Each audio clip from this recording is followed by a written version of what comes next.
something I heard yesterday about the understanding of truth not being an extraordinary or an esoteric experience. I think you mentioned that. I don't know in what words, but that's what I heard, at least. And I had a question about that, triggered a question. There is an understanding that I am not a thing that is aware. That you are not? A thing that is aware. I'm not something that is aware, that God's awareness am I. Like there's that understanding and feels very clear. Yes. But when maybe having read descriptions of timelessness or other things that sound more esoteric and are not my experience today, I mean, they're not my living experience, there are some conceptual ideas, but so there is a question of whether the understanding is deep enough or there is more understanding, and it doesn't seem to relate to everyday experience. That was what triggered the question. You know, what when you say it is that experience is an experience, you know, that we all have. It's not an extraordinary experience that felt out of kilter with some of those descriptions. Yes. Okay. So you have the experience, I am awareness.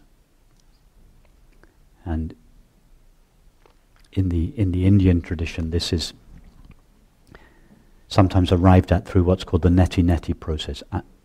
I'm not my thought. And to some extent we went through this process this morning. I'm not my thoughts. I am that which is aware of my thoughts. I'm not my feelings or sensations. I am that which is aware of my feelings and sensations. I'm not my perceptions. I am that which is aware of my perceptions. What am I? I am that which is aware. I am awareness. That's the first step. I used to think it was I, the body-mind, that is aware of the world. I now realize, no, it is I, awareness, that is aware of the body, mind, and world. So this recognition is, it's like a first step, but it's not the recognition that is traditionally called enlightenment or awakening, because we've discovered I am awareness, but awareness hasn't yet been relieved of all its limitations. It has been relieved perhaps of its crudest limitation, I am the body-mind. But there are still subtle layers of limitation or superimposition that make it feel as if this awareness is still limited or located in space and limited by time. So there is a deepening of the experience, I am aware. And this is what's called self-abidance. As we abide in the experience of being aware, there is this, in most cases, progressive dissolution of all the limitations that have accumulated on awareness. When I say progressive dissolution, in most cases it's progressive, or it goes in a series of realizations. There are stories, which I'm sure most of us know, where it happens immediately and unsolicited, but they're very rare. So yes, there is a deepening, a progressive deepening of the experience I am aware, and in this deepening, the experience I am aware, or simply the experience of being aware, is gradually relieved of all its superimpositions, and at some stage it becomes clear to us what I am is ever present or eternal. It has never been born, it doesn't die. It is infinite, that is not infinitely large, but with no finite dimensions. In other words, not in space. Infinite doesn't mean, just as eternal doesn't mean everlasting in time, it means out of time or eternally present. So infinite doesn't mean infinitely large. It means with no finite dimensions, infinite, not finite, not in space. So this, I'm giving you the rational explanation now, but this comes upon us gradually, experientially. Time and space appear in me, I don't appear in them.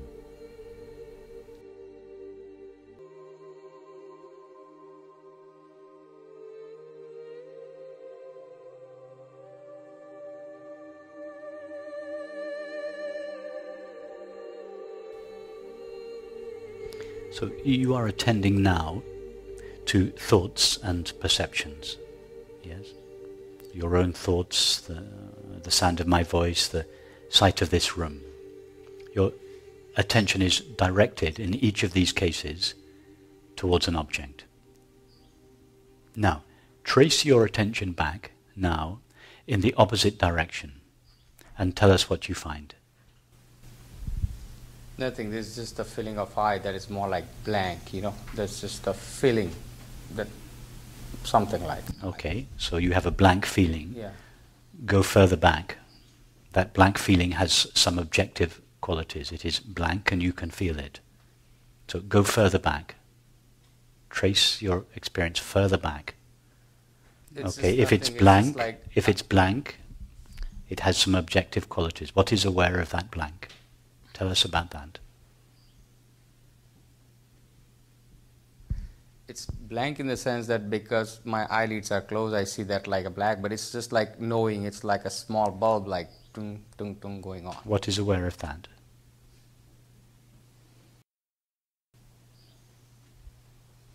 Yeah, exactly. It's just the knowing going on that, you know, I'm exactly. here. When you try to find that, you fall silent.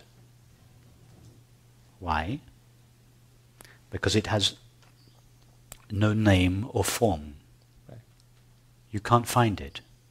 You know that you are aware of your experience. But when you try to find that which is aware of your experience, although you know I am, you just fall silent as you did. In other words, that aware I is completely empty. Even that is to say too much about it, but let's say it's completely empty. It is without form. If you trace back your experience in this moment to the place at which it starts, the place from which it emanates, you don't find something. And that is what I mean by the open window at the back of the mind. You trace your experience, you think to begin with that you're tracing your experience inside the mind or inside the body. And you're going deeper and deeper into your experience. But eventually you go through this doorway, what I metaphorically call a doorway, which is just an open space, which you just find yourself in open space. Now you cannot say that open space is in the body-mind. Let me give you a metaphor, another metaphor, see if it works. Take a piece of paper, a white piece of paper, and you punch a hole. It's in the middle of the piece of paper. The hole is like a 1/4 of an inch diameter. Now, the space in the hole, when you look at it, it seems to be round. Now, go towards that hole. Tell us what you find. Just this is in your imagination. Tell us about the space in the hole.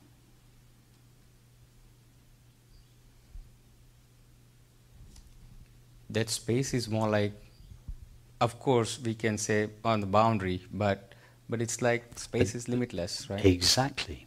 Exactly. You'd think to begin with, the hole, the space is in the paper. It's not in the paper. If you go up to the piece of paper and you explore the hole, you don't find something in the paper. What you find is an infinite expanse of space. The paper is in the space. Right. It's like that. When we trace back to the I, the doorway, the origin of our experience, the source of our experience, we expect to find this little I entity in the middle of the body-mind. But if we go there, we find what I metaphorically call an open window, an opening. If we metaphorically go through that opening, we don't really go through it. But metaphorically, if we go through that opening, we don't find a little self in a little cave or closet. We find this infinite expanse of awareness. Now, when I say we find that, who is the we that finds it? We are already that. But we think that this infinite expanse of awareness, has been limited and has taken on the name and the form of the whole in the piece of paper. No, the whole belongs to the paper. The limitation is in the paper. It's not in the space. The limitation is of the body-mind. It is not of yourself. But as a concession to the belief, I am the body-mind, or I am in the body-mind, the teaching says, go inwards towards the I, and we all get busy going inwards into the body-mind rather than outwards into the world. But as we go into the I, it's like approaching the hole in the piece of paper, and at a certain stage, we realize this I that knows our experience it has no name and form. It is infinite. It is just an opening. It's not in the body-mind. That is what is called the cave of the heart. The cave of the heart is this circle. And that is where just the knowing remains, right? It's just the knowing. But then for the expansion, are you implying that we should again go out to our senses and try to be aware? No, you are already this infinite expanse of consciousness. We are subjecting, we are surrendering, we are offering the body to this infinite expanse of consciousness. So the body is felt. We first of all, we experience the body as a sensation. We remove the weight, the name, the form, the age, the gender, the nationality. We've just got this sensation floating in ourself, like a cloud floating in the sky. We are the sky, the empty sky of awareness that has no limits. And the sensation is just suspended weightlessly in the middle of it. Now, at this stage, we no longer feel I am in the body. We're already at the stage where the body is felt in me. The body is this vibration appearing in me, the empty space-like presence of awareness. But there is still a distinction between the body and me, between the cloud and the sky. The body still seems to be a limited object, a cloud with a relatively well-defined border, and then the sky is the open, empty expanse of awareness. So this Shakti asana that we do, this Shakti yoga that we do, is the expanding of the sensation, not the expanding of ourself. Consciousness cannot expand. It has no dimensions. But it is the expanding of this contracted, solid, dense sensation into the expanse of awareness. In fact, it's not really an expansion because the body is already fully expanded. The body is already made out of infinite consciousness, but we don't feel it in that way. So these loving contemplations that we do are ways of feeling the body in a way that is consistent with what we already understand. So it's not about expanding yourself. It's about expanding the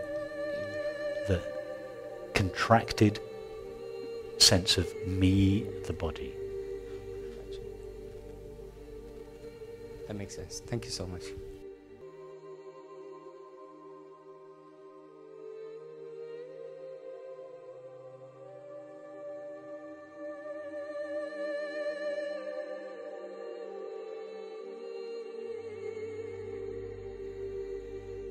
Be careful that you don't mistake a blank state of mind for the presence of awareness. Presence of awareness is that which knows both a blank state of mind and a chattering state of mind. So be careful that you don't rest your attention on a blank state, on an empty state. It's not, in other words, it's not a focusing of your attention. There are meditations in other traditions where you focus your attention either on an object or a sound or a blank wall or on empty space. That's a different approach. This is not to do with the focusing of attention on anything. It's to do with the relaxation of attention, to be knowingly this open, empty presence of awareness.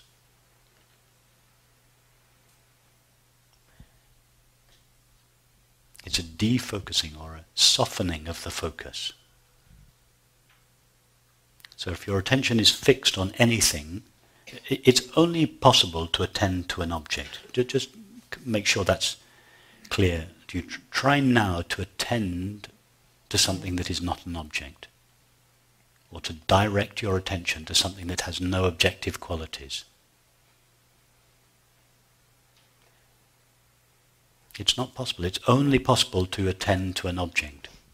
So that is the difference between what is often considered meditation in a progressive path, and this is not a criticism of those kinds of meditations. It's just I'm just making the distinction between them. This is not a focusing of the attention on anything, even on a blank state or an empty mind. It is a resting or a falling back of the attention into its source. It is abiding knowingly as the presence of awareness. That's not something we can do with the mind. But we don't have to do it because we are already that which is aware of our experience. In fact, this meditation is the only meditation there is that truly requires no effort at all. To direct your attention towards an object requires a subtle effort. This approach to meditation is the relaxation of that effort. But you're looking with your attention, you're trying to find something in your experience further back than awareness. You can never find that. You mean. Yes, you said something in your question about, I wanted to find something further back. Don't look with your attention for the presence of awareness. Attention can only be directed away from awareness, towards an object. That is the purpose of attention. When awareness wants to know something other than itself, it rises in the form of attention and directs itself towards an object. But that's what attention is for, attending to objects. Attention comes from a and tendere, to stretch towards. Tendere means to stretch. So attention is the stretching of awareness towards an object. But awareness doesn't have to stretch itself towards itself. If I were to ask you now, relatively speaking, stand up and take a step towards yourself, what would you have to do? No, if I said take a step away from yourself, even then you can't really do it. In other words, attention never really leaves awareness. But awareness is like that in the sense that it only needs to rise in the form of attention and stretch itself towards the object, whether the object is a thought, a feeling, a sensation, or a perception. But to know itself, it doesn't need to rise in the form of attention. It just remains resting in itself. In other words, to be awareness is to know awareness. They are the same experience. For awareness, they are the same experience. Being ourself and knowing ourself is the same experience. So don't try to know or find the presence of awareness. You can only know or find that which is apparently not awareness. So it's not, I mean, what I'm trying to do is recognize something that you were suggesting, and so is that already too much to be doing? I mean, and if it is, I don't know how to do. If I were to ask you the question, are you aware? what would you say? Yes. Okay, now where do you go to find that answer? You go to an experience, yes? The experience of being aware. So now I ask you the question again. Are you aware? But this time don't answer it in words. Allow the question to take you to the experience of being aware and stay there. How far did you have to go to find the experience of being aware? Is Not it very far. Not very far? It's not buried in the depths of our being. It's not out of sight. It's not hard to find or hard to know. It's right there as soon as we're asked the question, am I aware? Yes. It's right there. It's close. You don't have to go very far. And just keep going there. Keep visiting it. Keep resting there. Resting your attention there, rather than wandering with your attention in the realm of objects, thoughts and perceptions. But don't look for something.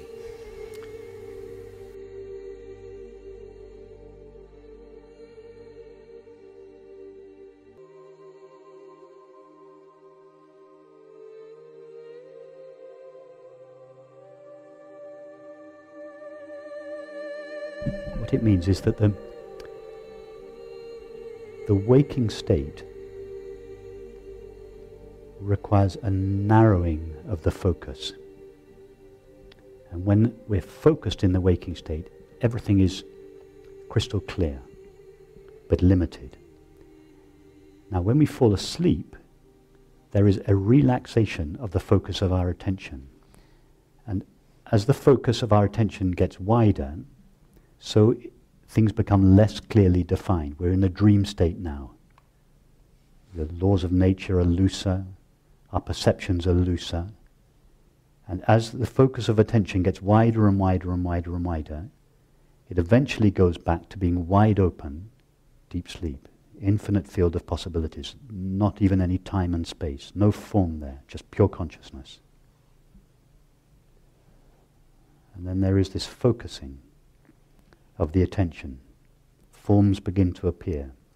Consciousness seems to overlook the knowing of its own being and arises as the finite mind, the dream state.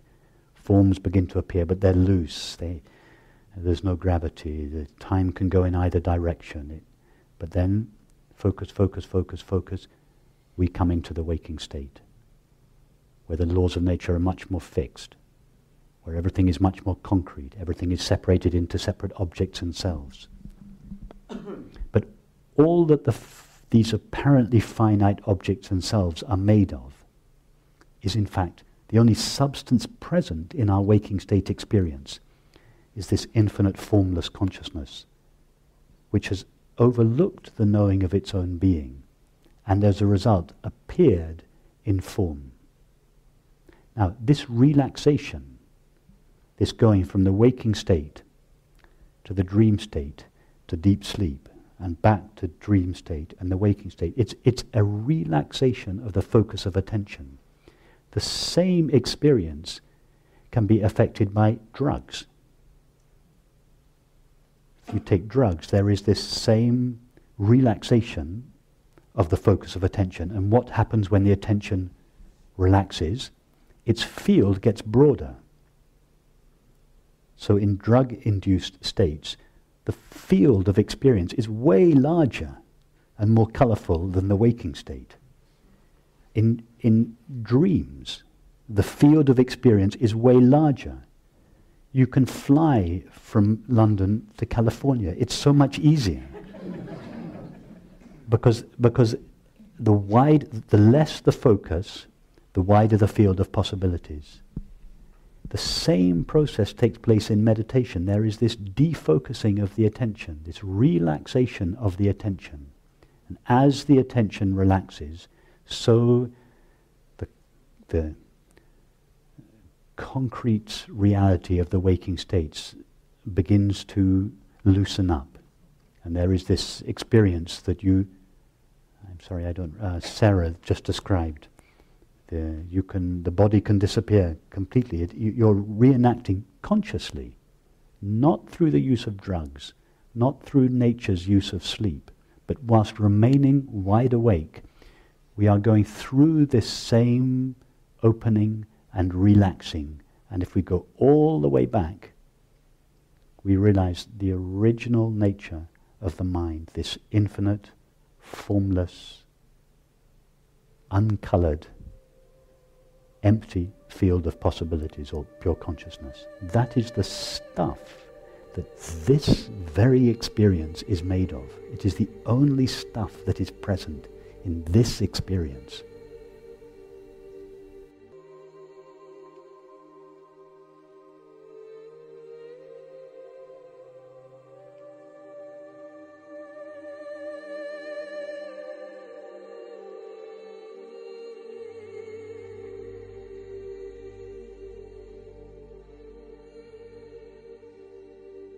So now I ask you the question again. Are you aware? But this time don't answer it in words. Allow the question to take you to the experience of being aware and stay there.